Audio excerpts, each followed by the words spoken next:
തൃശ്ശൂർ മേയറുടെ കേക്കും കെ മുരളീധരൻ്റെ വാക്കും പഴയ ചാക്കും.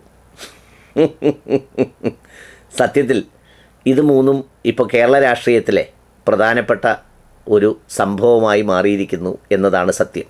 തൃശ്ശൂർ മേയർ വർഗീസ് അച്ചായൻ അദ്ദേഹം നമ്മുടെ സുരേന്ദ്രണ്ണൻ കൊണ്ട് കൊടുത്ത കേക്ക് തിന്നതിനെതിരെ നമ്മുടെ സുനിൽകുമാർ ഏട്ടൻ പൊട്ടിത്തെറിച്ച് പ്രസ്താവന ഇറക്കി. അപ്പോൾ കേക്ക് ഒരാൾ വായിൽ വെച്ചുകൊണ്ട് തന്നാൽ തിന്നണ്ടേ എന്നുള്ളതാണ് വർഗീസ് അച്ചായൻ്റെ ചോദ്യം. ഇടതുമുന്നണിയുടെ മേയറാണ്, എന്നാലും വാ തുറന്ന് കേക്ക് തിന്നുപോയത് കൊണ്ട് തന്നതുകൊണ്ടാണെന്നാണ് പറയുന്നത്. പണ്ട് നമ്മുടെ EP ജയരാജൻ സാറ് പ്രകാശ് ജാവദേക്കറെ കണ്ടതിനെ വിശദീകരിച്ചതുപോലെ ആയിപ്പോയി വർഗീസ് അച്ചായൻ വിശദീകരിച്ചത്. വണ്ടി ഓടി അങ്ങ് കയറി ചെന്നപ്പോഴാണ് ഇതാണെന്ന് അറിയുന്നത്. കടിഞ്ചായ വേണമെന്ന് ചോദിച്ചു, വേണ്ടാന്ന് പറഞ്ഞു എന്ന് പറയുന്നത് പോലെ കിടന്ന് ഇട്ടാവട്ടത്തിൽ കറങ്ങുകയാണ്. വർഗീസ് അച്ചായൻ ഈ സ്നേഹം തുടങ്ങിയിട്ട് കാലം കുറേയായി. മിക്കവാറും ഈ പദവി നഷ്ടപ്പെടുമ്പോൾ അച്ചായൻ ഈ കേക്ക് കൊടുത്ത പാളയത്തിലേക്ക് പോകുമെന്നുള്ള കാര്യത്തിൽ യാതൊരു തർക്കവുമില്ല. കാരണം ഇപ്പോൾ അച്ചായൻ അങ്ങോട്ട് പോയാലും അവിടെ ഒരു MP ഉണ്ട്.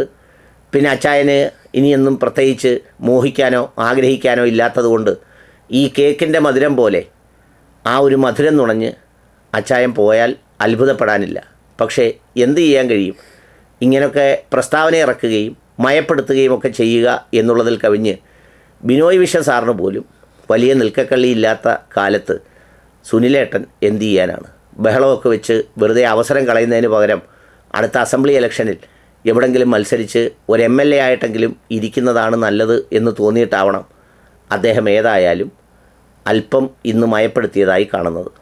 സംഗതി അതൊരു ചെറിയ കേക്കല്ല, അതൊരു വലിയ കേക്കാണെന്നുള്ള കാര്യത്തിൽ യാതൊരു തർക്കവുമില്ല. രണ്ടാമത് നമ്മുടെ കെ മുരളീധരൻ്റെ വാക്കാണ്. പുള്ളിയൊക്കെ വളരെ അസ്വസ്ഥനാണ്. അസ്വസ്ഥനെന്ന് പറഞ്ഞാൽ ഓടി ഓടി ഓടി മത്സരിച്ച് കയ്യിലിരുന്നതും പോയി, 4 അണയും പോയി, എന്ത് ചെയ്യണമെന്നറിയാതെ ഭൂതകാലത്തിൻ്റെ ചിന്തകളുമൊക്കെയായി ഇങ്ങനെ നടന്ന് പോവുകയാണ്. ഈ പറഞ്ഞ പോകുന്ന പോക്കിൽ വള്ളം മുക്കാൻ വേണ്ടി ഓട്ടയിട്ട് കളിക്കുക എന്ന് പറയുന്നത് ഒരു പ്രധാനപ്പെട്ട വിനോദമാണ്. തൻ്റെ പ്രാധാന്യം എപ്പോൾ കുറയുന്നു എന്ന് തോന്നിയാൽ അദ്ദേഹം ഒരു പ്രസ്താവന ഇറക്കും. അത് മിക്കവാറും ഒരു ചൊറിയുന്ന പ്രസ്താവനയായിരിക്കും. ആ പ്രസ്താവന കണ്ട് എല്ലാവരും അങ്ങോട്ട് ശ്രദ്ധിക്കും, അതിനെക്കുറിച്ചൊരു ചർച്ച നടത്തും. എനിക്കറിയില്ല അപ്പോൾ വിളിച്ചിനി എന്തെങ്കിലും കൊടുക്കാമെന്ന് പറഞ്ഞ് ഒതുക്കുകയോ കൊടുക്കുകയോ ഒക്കെ ചെയ്യുമോയെന്ന് എനിക്കറിയില്ല. ഏതായാലും അങ്ങനെയാണ് അതിയാൻ്റെ ജീവിതം. ചുരുക്കത്തിൽ കഴിഞ്ഞ ദിവസം ഈ വർഗീസ് അച്ചായൻ്റെ കേക്കും മുരളിയണ്ണൻ്റെ വാക്കുമായിരുന്നു പ്രധാനപ്പെട്ട ചർച്ചാ വിഷയം.